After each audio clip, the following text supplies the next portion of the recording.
اور اللہ تعالیٰ نے صحابہ کرام رضی اللہ عنہم کو جو کچھ کہا اس میں بہت بڑی بات جو آپ کو یاد رکھنی چاہیے اور ضرور اس بات پر عمل کرنا چاہیے، اس سے بڑی بات آج تک ہم نے بیان نہیں کی۔ اللہ نے فرمایا ہے، اور فرمایا بھی سورہ توبہ میں ہے، اللہ نے کہا کہ والسابقون الاولون، اور سابقون الاولون جو ایمان لانے میں سبقت دے گئے، من المہاجرین کون لوگ تھے؟ یہ تین تھے۔ من المہاجرین، مہاجرین میں سے تھے، صحابہ کرام رضی اللہ عنہم کا وہ طبقہ جو سابقون الاولون کہلاتے ہیں۔ اس پہ اگرچہ بڑی بحث ہے، مگر آج انشاءاللہ آپ سے تین باتیں، ایک تو یہ عرض کریں گے کہ یہ سابقون الاولون کون کون تھے، ایک یہ کہ ان میں سے ایک بہت بڑی ہستی کون سی تھی، دو، اور تیسرے یہی آیت کہ اللہ کہتا ہے والسابقون الاولون من المہاجرین والانصار،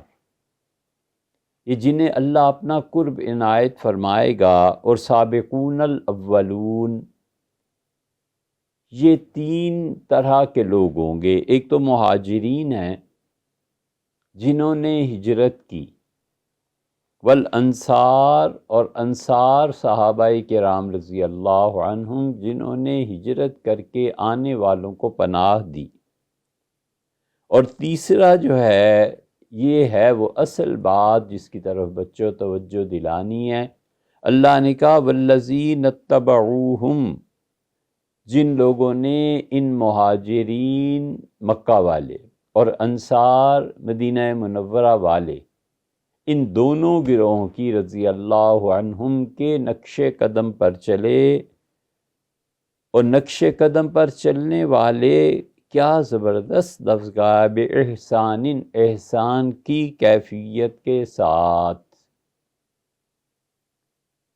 مہاجرین، انصار اور جو ان کے نقش قدم پر چلے اہل السنہ کے لوگ۔ اہل السنہ اس لیے کہہ رہے ہیں کہ اہل تشیع ان کے پیچھے نہیں چلے، بلکہ انہوں نے ان کو برا کہا۔ معتزلہ ان کے نقش قدم پر نہیں چلے۔ اہل حدیث حضرات نے کہا کہ صحابہ کرام رضی اللہ تعالی عنہم کا قول، فعل، فتویٰ، ان کا عمل حجت نہیں ہے، صرف اور صرف اہل السنہ وہ ہیں جنہوں نے کہا کہ مہاجرین، انصار، ان کے بعد صحابہ کرام رضی اللہ عنہم کا فتویٰ اور خلافت راشدہ خاص طور پہ، اور ان میں بھی جو فقیہ صحابہ تھے، سیدنا علی بن مسعود، سیدنا عمر، ابو موسیٰ اشعری رضی اللہ عنہ وغیرہ،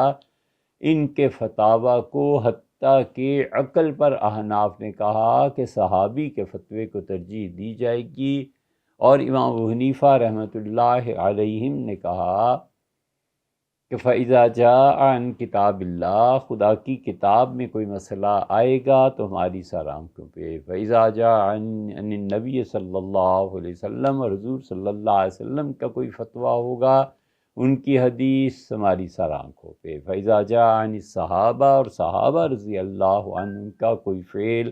کوئی چیز ان کی طرف سے آئے گی تو وہ بھی ہماری سر آنکھوں پہ۔ اور انہوں نے فرمایا کہ فَإِذَا جَاءَ عَنِ التَّابِعِينَ، اور جب تابعین رحمہم اللہ کی طرف سے کوئی فتویٰ آئے گا تو فَهُمْ رِجَالٌ وَنَحْنُ رِجَالٌ، تو وہ بھی تابعین انسان، مرد ہیں، ہم بھی مرد۔ امام ابو حنیفہ رحمۃ اللہ علیہ خود تابعین میں سے تھے، تو انہوں نے کہا کہ تابعی فتویٰ دے گا تو میں بھی اسی طبقے میں شامل ہوں، مجھے بھی برابر کا حق پہنچتا ہے، لیکن صحابہ رضی اللہ عنہم سے کوئی فتویٰ آئے گا تو ہم ضرور اس کو جانچیں گے، پرکھیں گے، پھر کتاب و سنت، اور پھر یہ تینوں چیزیں اہل السنہ مانتے ہیں۔ اس لیے یہاں دیکھو اللہ کہتا ہے والسابقون الاولون من المہاجرین والانصار، مہاجرین ایک، انصار دو، اور جو کوئی بھی ان کے نقش قدم پر چلا۔ کس طرح چلا؟ بِإِحْسَانٍ، کیفیت احسان کے ساتھ۔ احسان کی کیفیت ٹھیک وہی ہے جو مراقبہ معیت میں آتی ہے، اور ٹھیک کہ وہ کیفیت ہے جو مراقبہ ذات میں آتی ہے۔ تمام سلاسل کی انتہا پہنچ کے پوری عمر کی جدوجہد کے بعد جس درجے میں یہ نصیب ہو جائے، جس کو احسان کی کیفیت حاصل ہو جائے، وہ احسان ہے کیا؟ حضرت رسالت پناہ صلی اللہ علیہ وسلم فرماتے ہیں ان تعبد اللہ کأنک تراہ۔ پوچھا جبریل امین نے کہ مل احسان یا رسول اللہ، اللہ کے رسول احسان کیا ہے؟ تو حضور اقدس صلی اللہ علیہ وسلم نے فرمایا احسان یہ ہے کہ تو اپنے پروردگار کی عبادت کر جیسے تو اسے دیکھ رہا ہے، اگر ایسے نہیں تو اللہ تو بہرحال تجھے دیکھ رہا ہے۔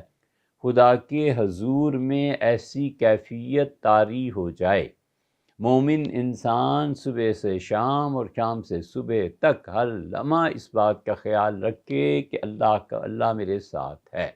اور اللہ کی نگاہ میں ہوں، اپنے آپ کو برائی سے بچائے کہ نہیں اللہ ساتھ ہے، نیکی کا کام کرے کہ اللہ ساتھ ہے۔ یہ احسان کی کیفیت ہے، اور یہ صحابہ کرام رضی اللہ عنہم میں تھی، حتیٰ کہ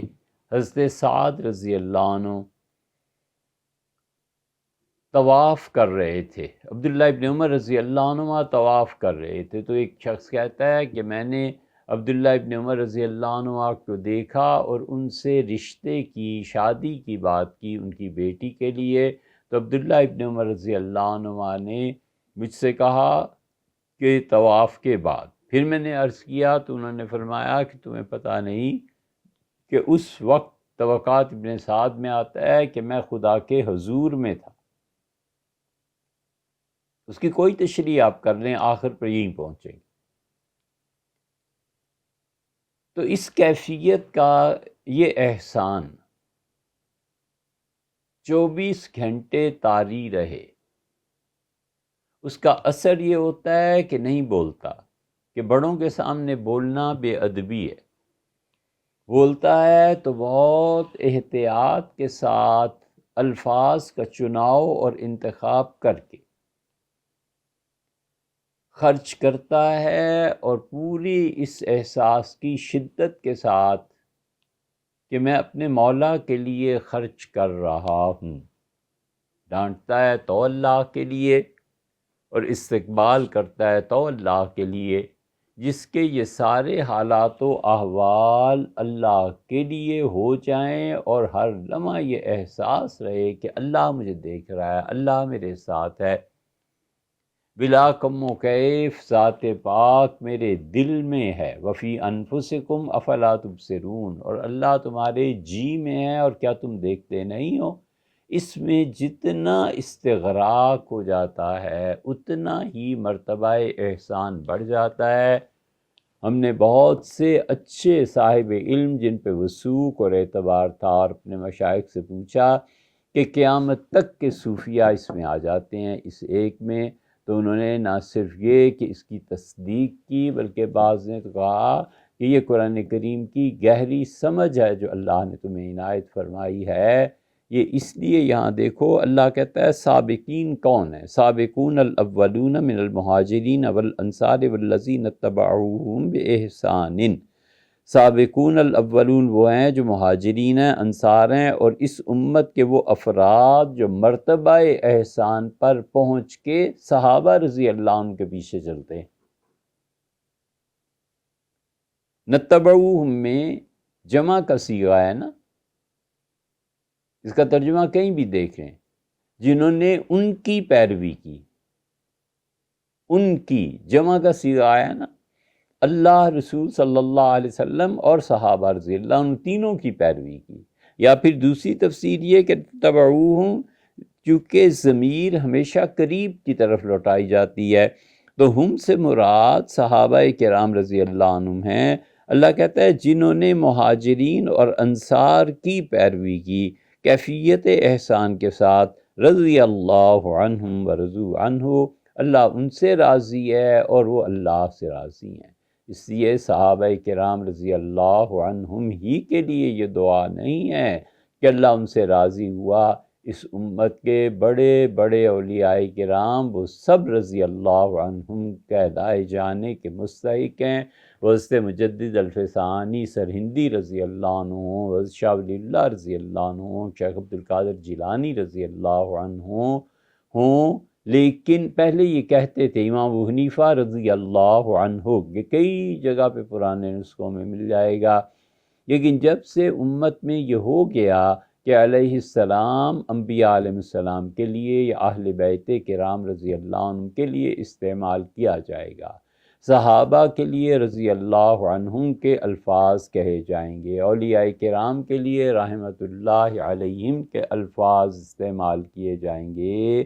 تو اس وقت سے امت نے یہ چھوڑ دیا، کیٹیگرائز کر دیا، دعائیں کیٹیگرائز کر دیں، بہت اچھا کیا، ورنہ حقیقت یہ ہے کہ قیامت تک کے لیے جو اولیاء کرام آئیں گے وہ سب اس میں داخل ہیں جو مرتبہ احسان کو پہنچے۔ اللہ کہتا ہے سابقون الاولون من المہاجرین والانصار والذین اتبعوہم باحسان رضی اللہ عنہم ورضوا عنہ، اللہ ان سے راضی ہوا، خوش ہوا، اور یہ اللہ سے خوش ہوئے۔ وَأَعَدَّ لَهُمْ جَنَّاتٍ تَجْرِي تَحْتَهَا الْأَنْهَارُ، ہم نے ان کے لیے باغات بنائے ہیں، بہت بڑے بڑے باغ ہیں ان کے لیے جہاں پر نہریں بہتی ہیں، دریا بہتے ہیں، خالدین فیہا ابدا، ہم ہمیشہ ہمیشہ کے لیے ان تینوں گروہوں کو رکھیں گے، سابقون الاولون کو رکھیں گے۔ سابقون الاولون میں آگے تین گروہ، آگے مہاجرین، انصار اور مرتبہ احسان کے ساتھ اس پوری امت کے لوگ، اور اللہ کہتا ہے ذالک الفوز العظیم، اور لوگوں یہ بہت بڑی کامیابی ہے۔